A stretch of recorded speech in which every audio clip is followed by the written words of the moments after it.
ಹಕ್ಕು ಕಾಯ್ದೆಯಡಿ ನಿಯಮಬದ್ಧವಾಗಿ ಶುಲ್ಕ ಪಾವತಿಸಿದರೂ ಮಾಹಿತಿ ನೀಡದೆ ಸತಾಯಿಸುತ್ತಿರುವ ಧಾರವಾಡ ಜಿಲ್ಲಾ ಆರೋಗ್ಯ ಮತ್ತು ಕುಟುಂಬ ಕಲ್ಯಾಣ ಇಲಾಖೆಯ ಸಹಾಯಕ ಆಡಳಿತಾಧಿಕಾರಿಯ ವಿರುದ್ಧ ಇದೀಗ ಲೋಕಾಯುಕ್ತದಲ್ಲಿ ಗಂಭೀರ ಕರ್ತವ್ಯ ಲೋಪದಡಿ ದೂರು ದಾಖಲಿಸಲಾಗಿದೆ ಎಂದು ಆರ್ಟಿಐ ಕಾರ್ಯಕರ್ತ ಮಹಬೂಬ್ ಯರಗುಪ್ಪಿ ತಿಳಿಸಿದರು. ಈ ಕುರಿತು ಮಾಧ್ಯಮದವರೊಂದಿಗೆ ಮಾತನಾಡಿದ ಅವರು, ದಿನಾಂಕ 13/10/2025ರಂದು ಮಾಹಿತಿ ಹಕ್ಕು ಕಾಯ್ದೆ 2005ರ ಅಡಿಯಲ್ಲಿ ಧಾರವಾಡ ಜಿಲ್ಲಾ ಆರೋಗ್ಯ ಮತ್ತು ಕುಟುಂಬ ಕಲ್ಯಾಣ ಅಧಿಕಾರಿಗಳ ಕಚೇರಿ 2019ರಿಂದ 2025ರ ಅವಧಿಯಲ್ಲಿ ಬಂದಿರುವ ಸರ್ಕಾರಿ ಅನುದಾನ, ಬಿಲ್ಗಳು, ವೋಚರ್ಗಳು ಮತ್ತು ಚೆಕ್ಗಳ ದೃಢೀಕೃತ ಪ್ರತಿಗಳನ್ನು ಕೋರಿ ಅರ್ಜಿ ಸಲ್ಲಿಸಿದ್ದೆ.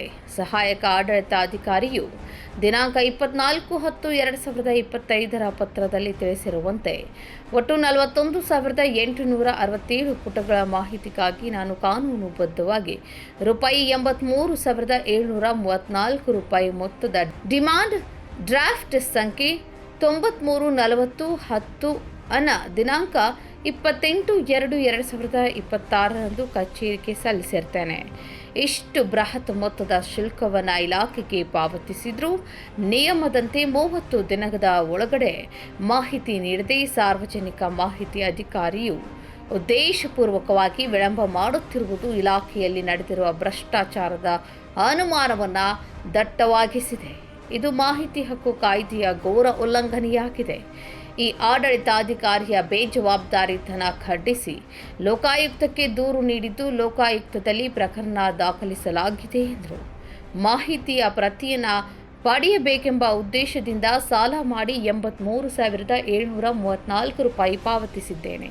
ಇಷ್ಟು ದೊಡ್ಡ ಮೊತ್ತವನ್ನು ಪಾವತಿಸಿದ ಮೇಲೂ ಸಾರ್ವಜನಿಕ ಮಾಹಿತಿ ಅಧಿಕಾರಿಯಾದ ಸಹಾಯಕ ಆಡಳಿತಾಧಿಕಾರಿಗಳು ಮಾಹಿತಿ ನೀಡದಿರುವುದು ಹಲವಾರು ಅನುಮಾನಗಳಿಗೆ ಎಡೆ ಮಾಡಿಕೊಟ್ಟಿದ್ದು, ಲೋಕಾಯುಕ್ತರು ತಕ್ಷಣವೇ ಮಧ್ಯಪ್ರವೇಶಿಸಿ ಧಾರವಾಡ ಜಿಲ್ಲಾ ಆರೋಗ್ಯ ಮತ್ತು ಕುಟುಂಬ ಕಲ್ಯಾಣ ಅಧಿಕಾರಿಗಳ ಕಚೇರಿಯ ಮೇಲೆ ದಾಳಿ ನಡೆಸಿ ಅನುದಾನಕ್ಕೆ ಸಂಬಂಧಪಟ್ಟ ದಾಖಲೆಗಳನ್ನು ವಶಪಡಿಸಿಕೊಳ್ಳಬೇಕು ಮತ್ತು ಉದ್ದೇಶಪೂರ್ವಕವಾಗಿ ಮಾಹಿತಿ ನೀಡಲು ವಿಳಂಬ ಮಾಡುತ್ತಿರುವ ಅಧಿಕಾರಿಗಳ ವಿರುದ್ಧ ಶಿಸ್ತು ಕ್ರಮ ಜರುಗಿಸಬೇಕೆಂದು ದೂರಿನಲ್ಲಿ ಒತ್ತಾಯ ಮಾಡಿರುವುದಾಗಿ ಮಹಬೂಬ್ ಯರಗುಪ್ಪಿ ತಿಳಿಸಿದರು.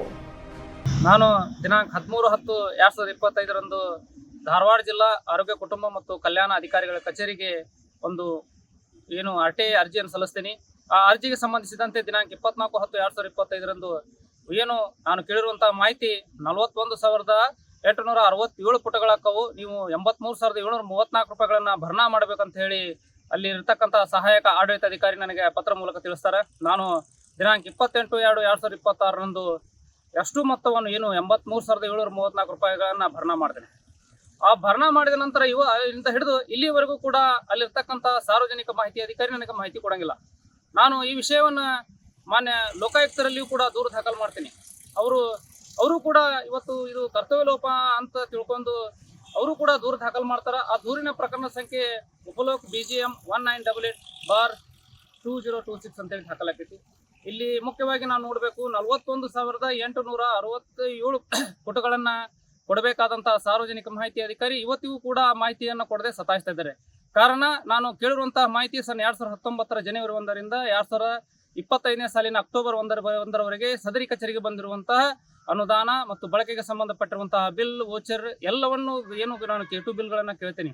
ಅಲ್ಲಿ ಆ ದಾಖಲೆಗಳನ್ನು ಕೂಡ ಕ್ರೋಢೀಕರಣ ಮಾಡುವುದಾಗಿರ್ಬೋದು ಅಥವಾ ದಾಖಲೆಗಳನ್ನು ಕೊಟ್ಟರೆ ಮುಂದೆ ಇಲ್ಲಿರ್ತ ಏನಾದರೂ ಭ್ರಷ್ಟಾಚಾರ ನಡೆದಿದೆ ಅದು ಬಯಲಿಗೆ ಬರುತ್ತನ್ನುವಂತಹ ಭಯದಿಂದ ಇರಬಹುದು. ಆ ಅಧಿಕಾರಿಗಳು ಇವತ್ತಿನವರೆಗೂ ಕೂಡ ನನಗೆ ಮಾಹಿತಿ ಕೊಡದೆ ಸತಾಯಿಸ್ತಿದ್ದಾರೆ. ಇವತ್ತು ಮಾನ್ಯ ಲೋಕಾಯುಕ್ತರಲ್ಲಿ ನಮಗೆ ಬಹಳ ವಿಶ್ವಾಸ ಐತಿ. ನಾನು ಮಾನ್ಯ ಲೋಕಾಯುಕ್ತರಲ್ಲಿ ದೂರಿನಲ್ಲಿ ಬಹಳ ಮನವಿ ಮಾಡ್ಕೊಂಡೇನೆ. ಏನಪ್ಪಾ ಅಂದ್ರೆ, ನಾನು ಇವತ್ತು BPL ಕಾರ್ಡ್ ಅರ್ಜಿದಾರ ಮತ್ತು ಆ 30,000 ಆದಾಯ ಹೊಂದಿರುವಂತಹ ಒಬ್ಬ ಹೋರಾಟಗಾರನಿಗೆ ಇವತ್ತಿಗೂ ಕೂಡ ಮಾಹಿತಿ ಕೊಡದೆ ಸತಾಯಿಸ್ತಿರುವಂತಹ ಜಿಲ್ಲಾ ಆರೋಗ್ಯ ಮತ್ತು ಕುಟುಂಬ ಕಲ್ಯಾಣ ಅಧಿಕಾರಿಗಳ ಕಚೇರಿ ಮೇಲೆ ದಾಳಿ ಮಾಡಬೇಕು, ಆ ದಾಖಲೆಗಳನ್ನು ವಶಪಡಿಸಿಕೊಳ್ಬೇಕು. ಇವತ್ತು ನನಗೆ ಸತಾಯಿಸಿರುವಂತಹ ಅಧಿಕಾರಿಗಳು ಸಹಾಯಕ ಆಡಳಿತಾಧಿಕಾರಿ ಮತ್ತು ಹಾಗೂ ಸಾರ್ವಜನಿಕ ಅಧಿಕಾರಿಗಳ ಮೇಲೆ ಇವು ಕೂಡಲೇ ಸೂಕ್ತ ರೀತಿಯ ಕಾನೂನು ಕ್ರಮ ಜರುಗಿಸಬೇಕಂತ ಹೇಳಿ ಒತ್ತಾಯ ಮಾಡಿ